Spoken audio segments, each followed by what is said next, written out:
ونستعينه ونستغفره ونتوب إليه ونعوذ بالله من شرور أنفسنا ومن سيئات أعمالنا من يهده الله فلا مضل له ومن يضلل فلا هادي له وأشهد أن لا إله إلا الله وحده لا شريك له وأشهد أن محمدا عبده ورسوله.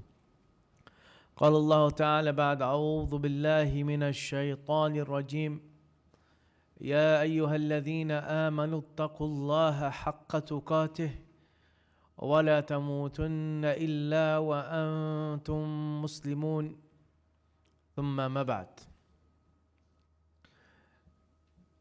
Everything that we do in our life, we don't realize that there is preparation involved. No one, for example, just goes to work and he jumps straight in. There's a lot of preparation, be it before he goes into work, he has to get up, put his work clothes on, make sure his tools, his batteries are charged, or he has his equipment, he has his laptop, he's got all his schedule ready. No one just rolls out of bed, goes to work, and then wants to figure out what's going on. Before an action takes place, there's preparation. When you go to the hospital, no one walks into the hospital straight into surgery. They take you in, they get your details, they check your blood pressure, they see what's going on with you, what your status is like. You sit down, you have a conversation with the doctor, and so forth. So there's preparation. Even in our religion, every action has preparation. Our salah, we make wudu, right? We get out our mats, we face the qibla. This is all preparation. We make sure there's nothing on the floor, there's no distractions, the TV is turned off. And then once everything is set, then we make takbir and we start our prayer. Everything that we do has preparation. Everything. But the thing is, some things are prepared the right way and some things are prepared the wrong way. And if you look at the way of the Prophet ﷺ and how he lived his life, be it his day-to-day dealings, or be it fighting for Allah's sake in the battles, or be it dealing with the affairs of the Muslims, there was always preparation before. There's always consultation. There was always trying to understand the matter, study the matter, look at the situation, and put a plan forward of how you're going to go about fulfilling that goal or that requirement. But these days we find that a lot of people just want to jump into things without preparation. Even I would say that if someone's going to have an argument with someone, the reason that most of the times those arguments will fail is because you didn't prepare beforehand. You didn't study the situation, you didn't understand the circumstances, therefore you're going in blind. So a person, if he cannot win through preparation, he starts lying, deceiving, cheating, just to, as they say, get it over the line. No, a Muslim always takes a step back and prepares himself for whatever situation he's in. He's going for a job interview, he prepares for it. Okay, what questions are they going to ask me?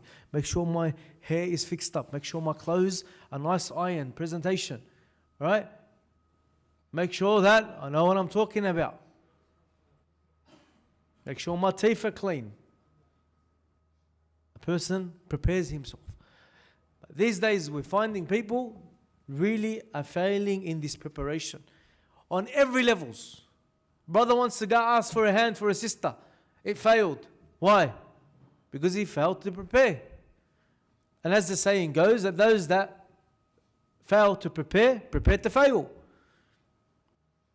Those that fail to prepare to fail. He goes in to see a sister for marriage, hasn't prepared anything. Hasn't set his mindset right, hasn't focused anything right. he just goes in. You can't wing it in our day and age. A lot of times they think, you know what, we can just go out. No, everything in your life you have to learn is preparation. There's always a pre-something. You know, you always have to make sure that you focus yourself. And this goes across your whole life, from beginning to end. And you would find that if you set this goal of a warm-up, right? A pre-trial, a pre-exam, a pre-workout, right? A pre-game, a pre-exercise, all these preparations you find in life, they're always preparing someone for something. But as a believer, this is what Islam teaches us, that you must prepare for something before you initiate that action. You must understand the circumstances that you're in, and you must focus towards that. But when you just dive into something with blindness, with no preparation, then understand that you're taking a massive risk that either you're going to harm yourself or you're going to harm someone else. Or the action that you're doing is not going to be accepted because the prerequisites, right? Some things build up against other things. Now, why is this important? Because the main goal is a person preparing his life for his death. That's the main goal. That's the biggest one out of all of it. A Muslim, a believer, prepares his life for the time that he's going to face Allah subhanahu wa ta'ala. So he prepares his whole life for the moment of his death, as if every day is going to be his last. So when death comes, he's prepared something. He has his salah right, he has zakat right, his fasting, his hajj, his good actions, his forgiveness, his halal, his haram, everything is being prepared for this day to face Allah subhanahu wa ta'ala. But within that, there are little aspects of life that a Muslim, that a believer has to get himself ready for it, has to focus for it. Be it raising a family, be it working, be it education, be it studying, be it whatever it may be. If a person doesn't prepare himself and set his mind, he's going to fail. And a lot of times, unfortunately, the young youth these days are taught, that's okay, it'll be alright, even by the parents. Even by the parents. It's okay, if you don't want to study, you don't have to study. It's okay, you know what, whatever you do, you want to leave school, that's no problems. Why our generation finds that very strange, because if we ever said to our parents that we didn't like school, we're interested in school, we'll be completely murdered. Why? Because they came from a generation which they wanted to study but they couldn't. They came from a generation that they had to leave school because of war, because of famine, because of finances, whatever it may be. They couldn't attend school. So they don't want the same thing for our children, but we've reversed that now. And because school was easy for us and we went through school and we studied, we think the same thing from our children. We think, khalas, it doesn't matter. It's not important. It's very important. Because when you have brothers that tell you, Akhi, can you read this message? I don't know how to read it. Can you read this email for me? I don't understand it. You say, how is this person going to learn his religion? How is he going to learn Islam if he doesn't know his own language? How is he going to give da'wah if he doesn't know how to speak? How is he going to build on his intelligence? How is he going to do when he's teaching or trying to teach his children how to learn? Because the preparation for the child to learn doesn't exist. The child is not pushed anymore. You know what? We have a dummy that we put into the child's mouth to shut him up, and that's called games or gaming. Best thing they ever made to quiet a child. No nagging the father, no nagging the mother, no, I want to go here, I want to go there, can we go to the park, can we go play soccer, can. None of that in a dark room, in front of a screen, as long as they're out of our face. Where's their homework? Not being done. Where's their studying? Not being done. Where's their Quran? Not being done. Where's their Arabic studies? Not being done. Why? Because the father and mother are happy that he's quiet, he's out of our face. That's not preparing your child. Intelligence is general. Intelligence is general. I recall there were certain situations when we were a lot younger that there were certain courses that were run in Islam, and some brothers would come to the Sheikh and say, Sheikh, we want to join the course. The Sheikh would say, no, this course is too much for you. The Sheikh, no, we can do it. Why are you saying that? We should be able to do it. Listen, you need to do the basic course first. No, Sheikh, we're fine. Sheikh will look at them, okay, come. 1 or 2 lessons, they didn't last. And then we would ask the Sheikh, would say, Sheikh, how did you know? How did you know they won't survive? He said, because they didn't survive in school. How are they going to survive in this class? They didn't survive in school. Learning in school, studying in school, doing assignments in school. They didn't survive in school. How are they going to survive anywhere else? If they can't get themselves to focus and study and concentrate and have drive, then how are they going to have that now when they're, learning Islam? So yeah, it reflects upon your religion too. Because those that strive and push, even seeking the knowledge of the world, will also strive and push seeking the knowledge of Islam, because it shows this general characteristic of having the love to learn and the drive to push yourself and to challenge yourself. Preparation, not just for yourself, for your family, is of the utmost importance. These days, unfortunately, what we see is people don't like to prepare. You know what? Whatever. Home cooked meals or pre-cooked meals, just chuck it in the thing. No one wants to prepare anything. They just want to put it in the microwave, cook and have a meal. There's a lot of preparation that a Muslim he has to do in his life, and obviously that starts with himself and his household. أقول قولي هذا واستغفر الله لي ولكم فاستغفروه فإنه الغفور الرحيم.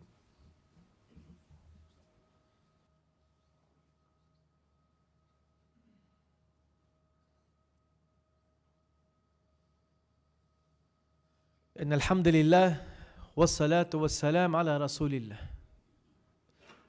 The other day I spoke to a brother that bought a car. The car had motor problems, gearbox problems, registration problems, any problem you can think about. And I said to the brother, I said, why did you rush to buy the car? You didn't check it. You didn't do the investigations needed. You didn't call your mechanic. You didn't do a pre-inspection. You didn't do any of that. He said, brother, I was worried that the car was going to be sold. And I remember saying to the brother, because once upon a time someone said these words to me in the terms of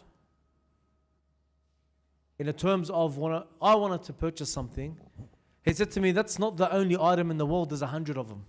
There's thousands of them, and it's true. Someone wants to buy something, there are thousands of that item. There are hundreds and thousands of cars for sale. Now he's stuck with a lemon. With all these problems. All because he didn't prepare himself properly to purchase a car. So it can harm you financially. It can harm you physically. It can also harm you mentally. And it can harm you Islamically. That if you don't take the right steps to prepare yourself for actions, either in the dunya, or actions of ibadah, or actions of worships, or actions to please Allah subhanahu wa ta'ala. And I'll give you another example. Some brothers, once they collected some money and they wanted to do some sadaqah, with no preparation at all, they said, listen, we'll just go to Indonesia and we'll start distributing sadaqah. Sounds easy enough, eh? They just hopped in a plane and they went. Got off the plane. First thing they realized, majority of people don't speak English. Massive language barrier. That's the first thing. Second thing they found, because they went to non-tourist areas, they found it very difficult to exchange money. They found it very difficult. Some places may exchange $100 or $200, but they had a lot of money for donation. So they found a lot of problems trying to exchange their money. And on one or two occasions, they were scammed by certain people. Then they said, you know what, we'll have a hectic idea. We'll just rock up to a hospital. And we'll see who needs treatment, who needs help. So they went to the closest hospital that was an hour or so away. As soon as they got to the hospital, that hospital was a charity hospital that has its own fundings. When they went there, they said, no, you're not allowed. You got to get special permission. You can't just walk around the hospital giving people money. It doesn't work like that. They're getting confused. We spent all this time, all this money. We don't know what to give it to. So they tried over and over. At the end, they made some progress. They found an old man that was sick and dying in his home, and they organized an air conditioner for him, which is fantastic. The only problem is the electricity there wasn't strong enough to run the air conditioner. And this man has been living his whole life without an air conditioner. Now you're saying, listen, we're going to give you an aircon. Doesn't work for him. He's happy the way he is. Then they said, you know what? They came across a pharmacy that had wheelchairs. Beautiful. What we'll do, we'll buy these wheelchairs and we'll hand them out to people. Good idea. They bought all these wheelchairs and they started distributing these wheelchairs. But then they found there's a major problem here. The roads and the streets and the footpaths are not equipped for wheelchairs. Even the houses themselves are stepped houses. They all have steps everywhere. Because they don't make things flat when they build there. They build on top of things. Here, imagine, all the roads, the footpaths are all designed for wheelchairs. And still a wheelchair struggles at times. You got dirt, sand, soil. Everything's all over the place. Then they realized it's not going to work. They just wasted all this money. Then the last thing they did, they said, listen, we'll just do a big feast and we'll just start feeding people. So they went and they reckon they fed over 5,000 or 6,000 people. They got some meat slaughtered and then they fed all these people, which was great and fantastic. But then they found out there was another major problem. First of all, these people are hungry 365 days a year and you've only fed them for one day. What happened the next day? Nothing. Nothing. Nothing at all. Second thing that they realized, and this is why we say preparation is so important. Knowing and studying the situation is so important. When they went, it was before the Hajj time, like a month or two before Hajj.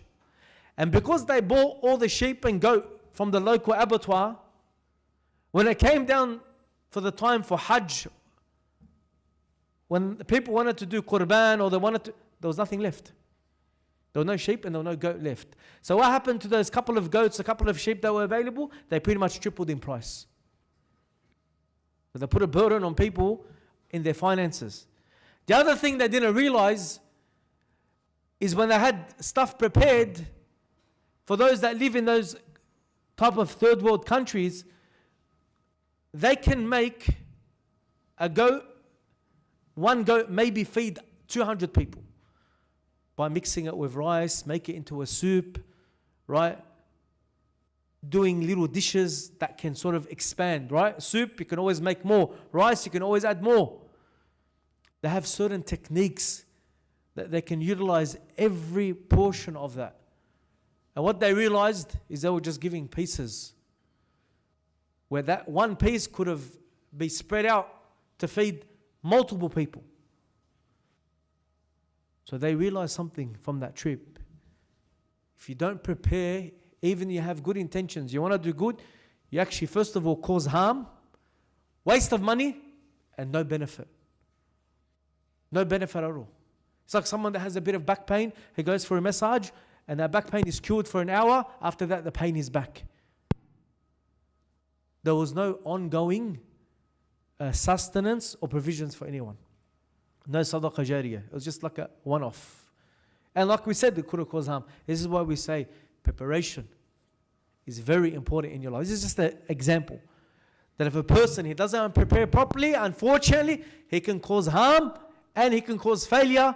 And think about all those people that donated and gave their hard-earned money. Unfortunately, yes, they get the reward, but the effect that that had on a person was almost zero.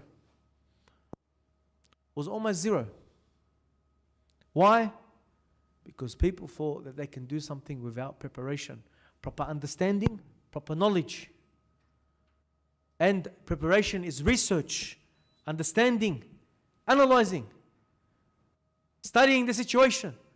These days, mashallah, a lot of people, they think they're doctors. They want to give medical advice. Do this, don't do this, take this medication, don't take medication, do this, do this. And the person ends up being harmed. What did you do? Did you prepare? Did you study? Did you research? What did you do? Or just go on Google? Or ask a hippie what's the best treatment? No, we ask the people of knowledge and the ones that we trust. We do our research. We take the right steps that we need to before we go upon our journey. And in life, we're going to come across on a daily basis, maybe multiple times in a day, where we either have to research, prepare, set our affairs aright, and move forward with our actions. Not just blindly jump into something and say, whatever, wing it, let's see what happens. A lot of brothers, sorry to say, have lost out big money on investment, big money on cryptocurrencies, big money on stock. Why? Because they have absolutely no preparation or idea. Proper investors and proper researchers and proper people that deal with this type of stuff spend maybe months researching one stock or researching one type of crypto before even thinking about how to invest, how much to invest, and when to pull the money out and at what point. It's called a plan, right? A strategy. Before they even step foot. Well, these days you have brothers 100,000, 550,000 within a split second, not knowing what the hell they're doing. They just chuck money here, chuck money there, and then they turn around and say, I've lost my money.